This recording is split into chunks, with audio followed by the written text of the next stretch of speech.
Welcome to this explainer. Today we're diving straight into a truly fascinating piece of ancient correspondence. Now this text, known to history as 2 John, is incredibly dense. We're talking just 13 verses long, but hey, don't let its incredibly short length fool you.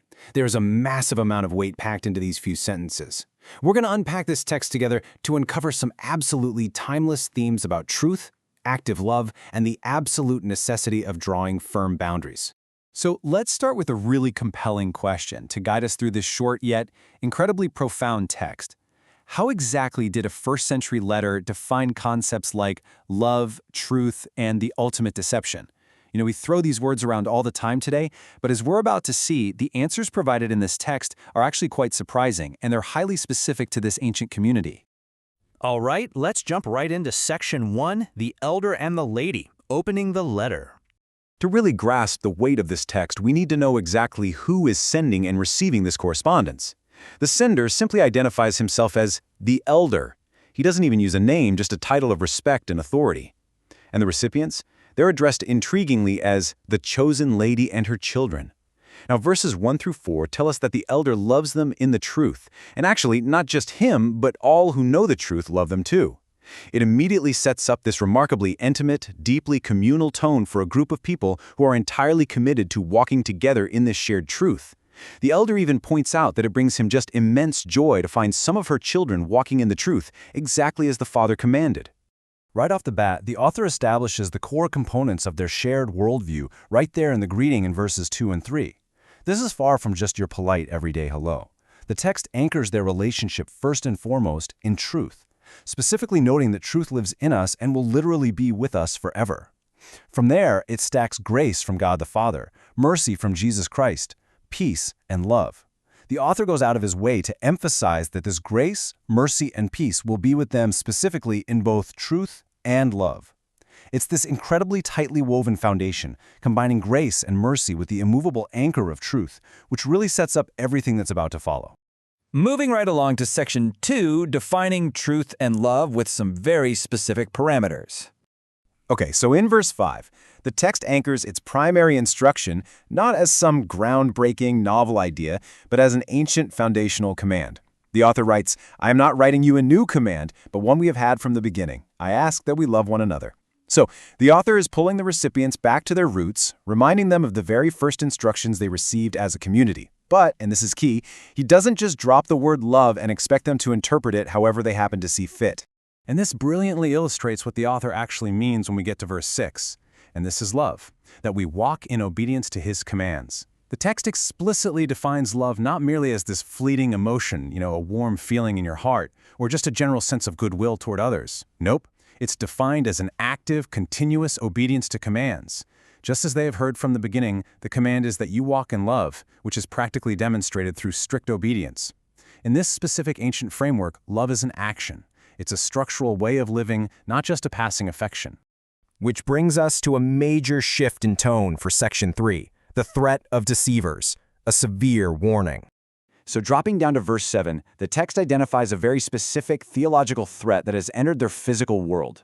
The warning states, "Many deceivers who do not acknowledge Jesus Christ as coming in the flesh have gone out into the world."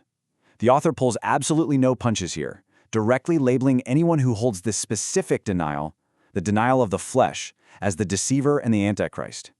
He urges the chosen lady and her children in verse 8 to watch out so they don't lose what they have worked for, but rather that they may be rewarded fully. The stakes for this community, they are outlined as being incredibly high. Now, the crucial point in verse 9 is a very stark contrast. On one side of the coin, we have the concept of running ahead. The text warns that anyone who runs ahead and does not continue in the specific teaching of Christ, well, they do not have God. Contrast that directly with continuing in the teaching. Whoever stays rooted and continues in that original teaching has both the Father and the Son. It's this incredibly clear, unbending binary choice presented to the reader. You either stay within the established parameters of the teaching, or you lose the connection to the Father and the Son entirely. Because of just how severe this threat is, verses 10 and 11 map out a remarkably strict boundary. Let's walk through these steps for managing deceivers. Step 1, if anyone comes to you and does not bring this teaching, do not take him into your house. Step 2, do not even welcome him. And step 3 highlights the severe consequence for breaking this protocol. Anyone who welcomes him shares in his wicked work. This shows us exactly how ancient communities protected their integrity. By completely refusing hospitality, which, remember, was a massive, non-negotiable cultural norm at the time, to those threatening their core teachings, they drew a hard line in the sand to completely insulate their shared truth.